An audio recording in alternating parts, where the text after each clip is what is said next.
720 में से 700 नंबर आ गए, मतलब उस टेस्ट में जितना भी आता था वो सब मुझे पहले से आता था, तो साला टेस्ट में दिया क्यों? आज तक कहां जी रहा था तू? दूसरी दुनिया में था। हर इंसान की ना दिमाग अलग होता है, अलग तरीके से काम करता है। हर इंसान का ना एक गलती करने का पैटर्न अलग होता है, सिली मिस्टेक करने का पैटर्न अलग होता है। उसको आप पहचानिए और उस पर काम करिए। आप अपने वीक पोर्शन को समझिए। अब 3 घंटा मैनेज नहीं कर पाए तो भाई साहब पहले टेस्ट से तो यही सीखो कि 3 घंटा मैनेज कैसे होता है। टाइम मैनेजमेंट सीखो, चीजें देखो, रिलेट करने की कोशिश करो, उसका वजह समझो कि एक्चुअल में टेस्ट होता क्यों है। टेस्ट में हमेशा टॉप करने वाला सेलेक्ट हो जाएगा या उसका सिलेक्शन तय है, इस बात की गारंटी नहीं है। लेकिन टेस्ट में कम नंबर लाके भी उस टेस्ट को एनालाइज करने वाला, उस टेस्ट से अपनी गलती को इंप्रूव करने वाला, टेस्ट से सीखने वाला। अगर मान लो तुमने टेस्ट दिया और तुम्हारे 720 में से 720 आ गए, इसका क्या मतलब है? मतलब टेस्ट तो बेकार गया। 700 में से 700 आ जाएंगे तो टेस्ट तो खराब गया, तो टाइम खराब हो गया तुम्हारा।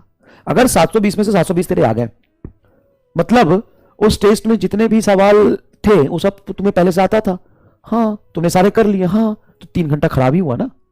बी लॉजिकल, समझने की कोशिश करो, क्रोनोलॉजी को पकड़ो कि अगर 720 में 720 मेरे आ गए, मतलब जो भी सवाल थे वो सब मुझे आता था, तो साला टेस्ट में 3 घंटे बैठ के तो मैंने खराब किया। 3 घंटे में तो फिर आगे का पढ़ लेता।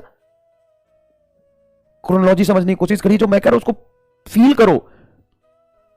लॉजिकल बात है कि अगर मुझे 720 में से 700 नंबर आ गए, मतलब उस टेस्ट में जितना भी आता था वो सब मुझे पहले से आता था, तो साला टेस्ट में दिया क्यों? इस तो बढ़िया कि मैं टेस्ट ही नहीं देता, 3 घंटे में आगे का सिलेबस कवर करता।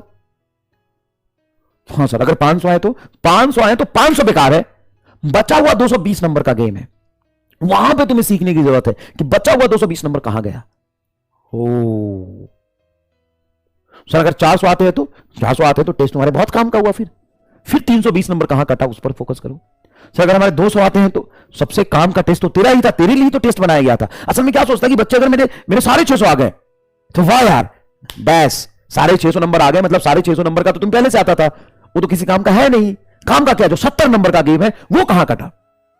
सर, अगर मेरे 250 आते हैं तो सबसे ज्यादा इंपॉर्टेंट तो तेरे लिए टेस्ट देना है कि तेरे 250 आए, मतलब जो बचा हुआ 500 नंबर है, 400 450 नंबर है, वो कहां है, उसको हम कम करने की कोशिश करेंगे।